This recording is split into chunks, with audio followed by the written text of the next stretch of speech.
Hello everyone, welcome to GS education classes. My name is Geeta. उम्मीद करती हूँ कि आप सब लोग जो है बहुत ही बढ़िया होंगे और अपनी जो तैयारी है बेहतर तरीके से कर रहे होंगे। 5 मिनट के शॉर्ट्स में आज जो हम टॉपिक डिस्कस करने वाले हैं वो है अभिसारी और अपसारी चिंतन। और आप लोगों को बता दूं कि CTET का ये मोस्ट इंपॉर्टेंट टॉपिक है। तो जो लोग भी CTET पेपर 1 या पेपर 2 की तैयारी करें उन सभी लोगों के लिए वीडियो बहुत ही इंपॉर्टेंट होने वाली है, क्योंकि इसमें जो है मैं आप लोगों को ट्रिक के साथ बताने वाली हूँ जिससे कि आप कभी भी ज़िंदगी में नहीं भूलेंगे। तो वीडियो लास्ट तक देखिएगा और इससे किस तरह के क्वेश्चन आते हैं वो भी डिस्कस करेंगे। साथ ही इससे जो क्वेश्चन बदल कर पूछे जाते हैं उन सब पर जो है बात करेंगे। तो अगर आप चाहते हैं कि आपके ये 2 से 3 नंबर जो है कहीं ना जाएं तो आप जो है वीडियो लास्ट तक देखिएगा। उससे पहले अगर आप चैनल पर नए हैं तो चैनल को सब्सक्राइब कर सकते हैं, बेल आइकन को जरूर प्रेस कर लीजिएगा ताकि आने वाली वीडियो की नोटिफिकेशन आपको टाइम पर मिल सके। एंड वीडियो पसंद आए तो press hit like button and लोगों को जो है शेयर जरूर कीजिएगा, जो लोग भी सेल्फ स्टडी कर रहे हैं, ताकि उन्हें जो है हेल्प मिल सके, एक सही गाइडेंस मिल सके। यहाँ पर जो है मैं CTET के रिगार्डिंग टिप्स एंड ट्रिक्स ही नहीं शेयर करती हूँ बल्कि आपको गाइड भी करती रहती हूँ कि किस तरीके से पढ़ना है, कहाँ से पढ़ना है। साथ ही टीचिंग एग्जाम से रिलेटेड जो भी इंफॉर्मेशन होती है टाइम टू टाइम आप लोगों को अपडेट करते रहती हूँ, तो आप लोग जो है जुड़ सकते हैं। तो चलिए स्टार्ट करते हैं। देखिए, चिंतन थिंकिंग होता क्या है। तो नॉर्मली जो है हम किसी भी चीज़ पर, जैसे कि हम जब सोचते हैं, जब चिंतन करते हैं तो क्या होता है, जैसे कोई भी आपके सामने समस्या आती है तो उस समस्या के समाधान के लिए जो भी आपके मन में विचार उत्पन्न होते हैं वही क्या कहलाता है, चिंतन। होता है ना कि हमें अगर कोई समस्या आई, कोई प्रॉब्लम आई तो हम उसके बारे में सोचने लगते हैं। तो जो हमारे थॉट्स आते हैं, जो हमारे विचार आते हैं वही क्या कहलाते हैं, चिंतन, थिंकिंग। तो 2 तरह की चिंतन पे आज हम बात करने वाले हैं, अभिसारी चिंतन और अपसारी चिंतन, जिस पे बार बार क्वेश्चन जो है आते हैं, लेकिन हम जो है एकदम टू दी पॉइंट्स में बात करेंगे। देखिए, अभिसारी चिंतन, कन्वर्जेंट थिंकिंग, इसमें जो है ना किसी भी समस्या का जो समाधान है एक ही बिंदु पर केंद्रित होता है। मतलब कि जो अभिसारी चिंतन, अभी कोई भी समस्या है उसका जो आंसर है अभी आपको मतलब एग्जैक्ट पता होना चाहिए। इसका आंसर जो होता है, इस समस्या का जो समाधान होता है वो एक ही होता है, अलग अलग नहीं होता है। तो इसमें किसी भी समस्या का समाधान जो है एक ही बिंदु पर केंद्रित होता है। इसको याद रखिएगा। क्या होता है, कोई भी समस्या है तो उसका समाधान जो है एक ही बिंदु पर केंद्रित होता है, एक ही समाधान होगा, ना कि अलग अलग। तो समस्या का समाधान जो है वो एक ही होता है। अब इसका जो ट्रिक है आप लोगों को याद करना है, अभिसारी चिंतन। अभी आप किसी भी समस्या का समाधान अभी बताएंगे, तुरंत। अब तुरंत कब बता सकते हैं, जब उसको एग्जैक्ट उसका समाधान पता हो। तो जिसका जो है आपके पास तुरंत आंसर हो, मतलब एक ही आपके पास समाधान हो, एक ही उत्तर हो, तो वो क्या कहलाता है, अभिसारी। ठीक है। जैसे कि भारत का राष्ट्रीय जानवर क्या है, बाघ। भारत की राजधानी क्या है, नई दिल्ली। ठीक है, इसका आंसर क्या आप तुरंत बताएंगे, अभी।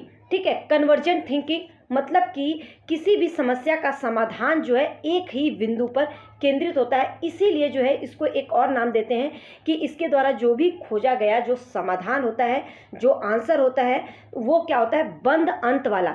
मतलब कि इसके अलग अलग आंसर नहीं हो सकते। ठीक है। इस समस्या का जो समाधान है उसके अलग अलग जो है समाधान नहीं हो सकते, बंद अंत वाला, मतलब कि एक ही समाधान होगा। इसीलिए जो है क्या बोला जाता है, क्लोज एंडेड वाला। ठीक है। ओके, तो समझ में आ गया। जैसे कि भारत की राजधानी क्या है, नई दिल्ली। अब इसका ये नहीं कि इसका आपके पास प्रश्न आया, समस्या आई कि भारत की राजधानी क्या है, तो नई दिल्ली हो सकती है, कुछ और भी हो सकता है, नहीं, एक ही बंद अंत वाला। मतलब कि उसका अलग से नहीं है, क्लोज होता है। उसका आंसर जो है, उसका समाधान जो है क्लोज होगा, एक ही होगा। तो इसमें जो है एक ही बिंदु पर केंद्रित होता है। तो एक ट्रिक बस याद रखिएगा, अभिसारी। मतलब कि अभिसारी चिंतन में क्या होता है कि किसी भी समस्या का जो समाधान होता है वो तुरंत आप लोगों को पता होता है, एक ही, मतलब क्लोज एंडेड, बंद अंत वाला जो है इसका समाधान होता है। इसे बंद अंत वाला जो है समाधान भी कहते हैं। ठीक है। तो उसका आंसर अभी, और अभी किसका आंसर पता होगा, जो कि आपका मतलब तुरंत पता होगा। ठीक है। और किसी चीज़ के बारे में आपको ज़्यादा सोचना नहीं पड़ेगा। तो इसमें क्या ज़्यादा सोचना है, बाघ तो बाघ ही होगा, इसमें ज़्यादा तो सोचना नहीं है। इसी का उल्टा जो है आपका क्या होता है, अपसारी चिंतन। ठीक है। अपसारी चिंतन, डाइवर्जेंट थिंकिंग, नाम से ही पता चल रहा है, डाइवर्जेंट, अपसारी।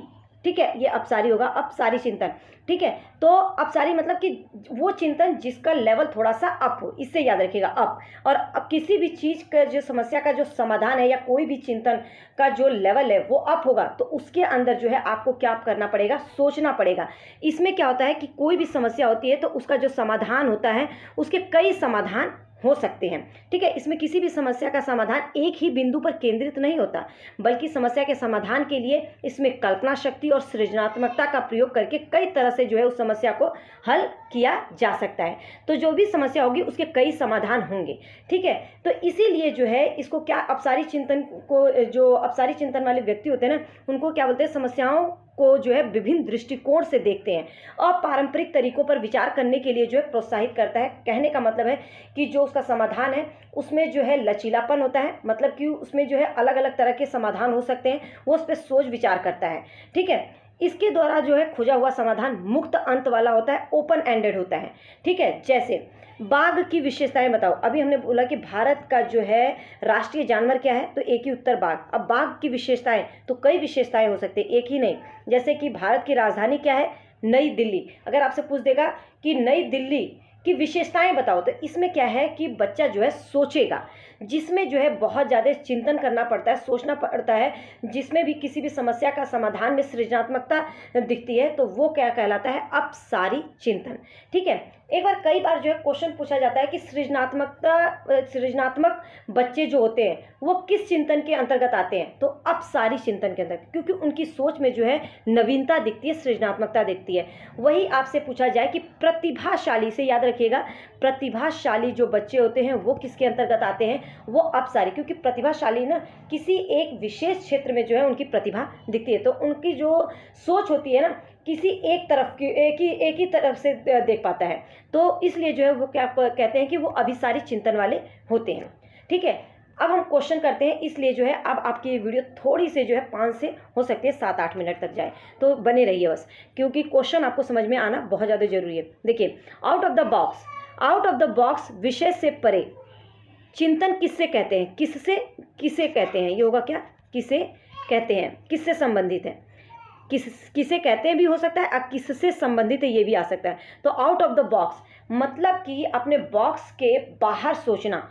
बाहर कब सोच सकते हैं, जब उसके किसी भी समस्या का समाधान कई तरह के होंगे, जब उसकी सोच में जो है सृजनात्मकता दिखे। तो आउट ऑफ बॉक्स किस में होगा, अपसारी चिंतन, मूल्यनात्मक चिंतन तो होगा नहीं, अभिसारी चिंतन होगा, तार्किक चिंतन भी नहीं आएगा, इसमें अभिसारी चिंतन भी नहीं आएगा। आउट ऑफ द बॉक्स जो है आपका किस में दिखता है, अपसारी चिंतन, क्योंकि इसी चिंतन में जो है आपके सामने कोई भी समस्या आती है तो आप अपने जो है बॉक्स से बाहर सोचते हैं, आपके जो समस्या होती है उसके कई जो है क्या होते हैं, आपके समाधान होते हैं। तो ये आउट ऑफ बॉक्स जाकर ही आप सोच पाते हैं, सृजनात्मकता दिखती है, आपकी सोच में नवीनता दिखती है। ठीक है, तो अपसारी चिंतन को सर्वोत्तम रूप से एक ऐसी प्रक्रिया के रूप में वर्णित किया जा सकता है जो परिणाम एक सही उत्तर हो, जिसका एक सही उत्तर होता है तो क्या वो अपसारी चिंतन होता है, नहीं, अभिसारी। संभावित समाधानों की सीमा का विस्तार हो, मतलब जो समाधान होता है उसकी सीमा का जो है विस्तार होता है, बिल्कुल अपसारी में ये दिखता है। इसमें एक ही समाधान खोजने के लिए अनेक संभावनाओं को सीमित तो नहीं करते हैं, अपसारी में नहीं सीमित करते हैं, अभिसारी में सीमित करते हैं, इनमें से कोई नहीं, तो ये तो होगा नहीं। तो इसका एग्जैक्ट जो आंसर होगा अपसारी चिंतन का सर्वोत्तम रूप से एक ही प्रक्रिया के रूप में वर्णित किया जा सकता है, तो वो है कि संभावित जो भी समाधान है उसकी सीमा का जो है विस्तार होता है, मतलब कि उसकी जो समाधान है उसके जो है कई तरह के हो सकते हैं। तो ये बी आंसर जो है इसका करेक्ट होगा। एक लास्ट क्वेश्चन हम कर लेते हैं। देखिए, इस तरह का भी क्वेश्चन आता है, जैसे ही आपसे पूछ दे कि उत्तर प्रदेश की राजधानी क्या है, जिसका एग्जैक्ट आंसर, या तो हम बोले एमसीक्यू बेस्ड जो क्वेश्चन होते हैं वो किस में आते हैं, जिसका एक ही आंसर होगा, उसका जो समाधान है एक केंद्र पर जो है निर्भर करता है, एक केंद्र पर आधारित होगा, तो वो किस प्रकार के प्रश्न होते हैं, अभिसारी, अपसारी, इनमें से कोई नहीं, ये दोनों। तो देखिए, जो अपसारी होता है इसमें तो कई समाधान होते हैं, ठीक है, तो अभिसारी होगा, जिसका जो समाधान है, किसी भी समस्या का जो समाधान है एक ही केंद्र बिंदु पर आधारित होता है, तो ये क्या होगा, अभिसारी प्रश्न। तो उम्मीद करती हूँ कि अब आप लोगों का जो है इससे रिलेटेड क्वेश्चन नहीं आएगा, तो वो आपका गलत नहीं होगा। याद रखिएगा, अभिसारी के अंतर्गत जो है कौन से बच्चे आते हैं, प्रतिभाशाली, और अपसारी के अंतर्गत जो है सृजनात्मक बच्चे आते हैं। ये क्वेश्चन कई बार पूछा गया है। एमसीक्यू बेस्ड वाले जो क्वेश्चन होते हैं वो हमेशा अभिसारी में आएंगे, जिसका भी एग्जैक्ट एक ही आंसर होगा, आंसर में बदलाव नहीं देखा जाता है। लेकिन किसी में विशेषता पूछ ले, मतलब किसी में चिंतन करने की बात आ जाए ना, कई पॉइंट्स में आंसर होते हैं, तो वो आपका किस में होता है, अपसारी में। तो अब मैं यही उम्मीद करती हूँ कि आपका इससे रिलेटेड क्वेश्चन जो है गलत नहीं होगा। वीडियो थोड़ी सी लंबी हो गई, लेकिन कोई बात नहीं, आपका टॉपिक जो है क्लियर होना चाहिए। तो उम्मीद करती हूँ कि आप लोगों को चीज़ें जो है क्लियर हो गई होंगी। Thanks for watching. अगर वीडियो पसंद आई हो तो please hit like button and लोगों को जरूर शेयर कीजिएगा, जो लोग भी सेल्फ स्टडी कर रहे हैं, ताकि उन्हें जो है एक हेल्प मिल सके। All the best.